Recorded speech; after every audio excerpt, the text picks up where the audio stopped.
I'm Ryan Karcher. I'm the guy whose videos you've been watching. Today I'm going to introduce you to a cut of meat that you may have often overlooked in the grocery store because, well, not a lot of people recognize it, and if you do, you assume it's going to be tough and not very easy to work with. What I'm referring to is the Western-style rib.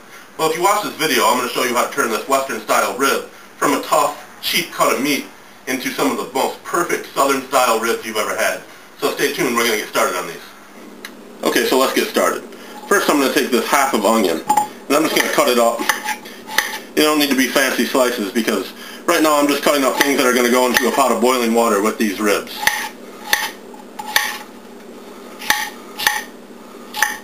Okay, so we have our half of onion cut up. I'm going to take 3 cloves of garlic and I'm just going to cut them up. They don't need to be chopped up fine, minced, or anything. Just cut them up. Okay? So this is all going to go into a pot of boiling water. Water's not boiling yet, but we're still going to add our onion and garlic. Alright, my water wasn't boiling because my pilot light was out. So, now that I've corrected that error, we're going to go ahead and just going to take some black pepper, and we're going to add about a tablespoon of that to our water, and some salt. I'm going to put about a tablespoon of salt in there. We're going to take our ribs. We're just going to separate those and throw those into the water as well. This is a Western style rib, if you've never seen one. Basically, you see this nice big cut of meat here on either side of the bone, and you see a little bit of fat right here. What's going to happen is as this boils, that fat's going to render down, turn into a foam that we're just going to scrape off the top of the water and throw it in the sink. Alright, so we're going to let those boil. Those will be in there for about 2 hours. Alright, so you can see we've got some foam that's accumulated on the top of the boiling water from the fat rendering down. We're just going to go ahead and scrape that off of there, like that, and we're just going to throw it in the sink. And repeat. Let's see those ribs.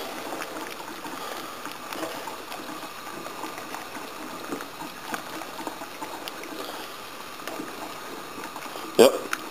After about another hour and a half or so, the meat will virtually be falling off the bone. And at that point we're going to take it and put some homemade barbecue sauce on it, put it in the oven on 450 degrees for about 10 minutes, and they're going to be perfect. One other thing that I forgot to mention. I like to put a splash of vinegar into this water. Just a splash, not a lot. When you put a splash of vinegar in the water, it kind of helps neutralize some of the boiling meat smell that you have in your house while this is happening. Not that the garlic and the onion doesn't do enough of that. I just like to put a little vinegar in there, just to help it out. Well, it's been a little over an hour, and you can see the meat starting to separate from the bone a little bit. That's what we're looking for. Another hour or so, and it's literally just going to be falling off. So then it'll be time to put these in the oven. We'll check back then. Alright, here we are, 2 hours later. Let's check these out. Look at that. Now you can't really tell, but let me see if I can grab that. These are just, steaming up the lens. These are just shredding apart. That's how you know they're done. So I'm going to go ahead and take those out, and I'll show you what to do next.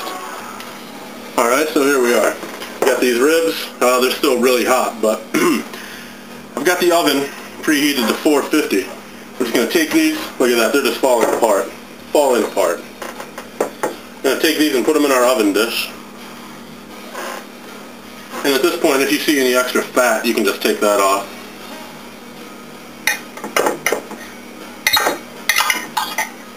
Like that. So I've got some homemade barbecue sauce here. I didn't make this barbecue sauce on this video, but if you want the recipe, you're just going to have to go to my website, www.ryankarcher.com. It'll be listed in the video at the end. So I'm going to take this barbecue sauce, and I'm just going to brush it on these ribs.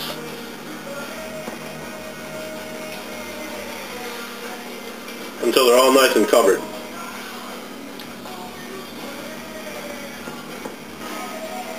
While I'm brushing this barbecue sauce on, I'll take a minute to tell you I'm pretty excited about today. Today is the first 65 degree day. Well, today is the first day above 40 we've had in Michigan all year, so I'm celebrating with some barbecued ribs and a 40 of Budweiser. Doesn't get any better than barbecued ribs and Budweiser. I'll also say, yeah, I'm doing these in the oven as opposed to the grill outside. I haven't had time to go out there and get the grill ready for the summer yet. So for now, it's just going to be the oven. Alright, I've got those pretty well covered in the barbecue sauce on this side. I'm just going to flip them over and do the other side. If you don't want to make your own barbecue sauce, the best commercially available barbecue sauce that I've found is Sweet Baby Ray's. It's a perfect barbecue sauce. So I make mine basically to model Sweet Baby Ray's, but you know, it has the homemade flavor and I know every single ingredient that's in it. But if you want to try a good barbecue sauce and you haven't had Sweet Baby Ray's, go out right now and get a bottle of it. It's the best. Alright, those are thoroughly covered in barbecue sauce. I'm going to get them in the oven.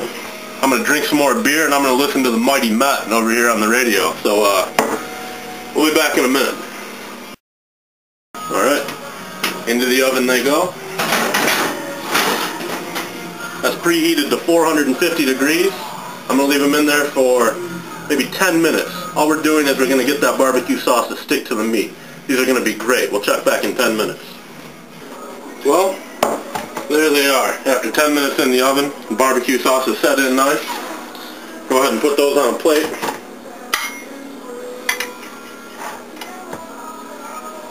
Look at those.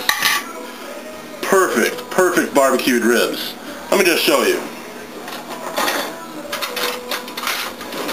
Take a fork and a butter knife here and just break those apart.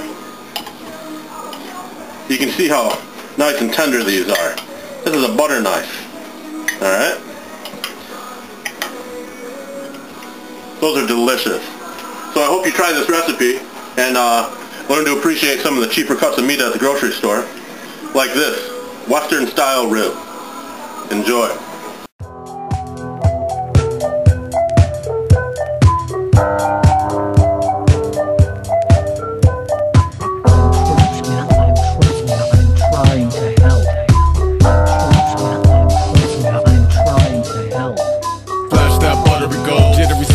With a by the watering hole.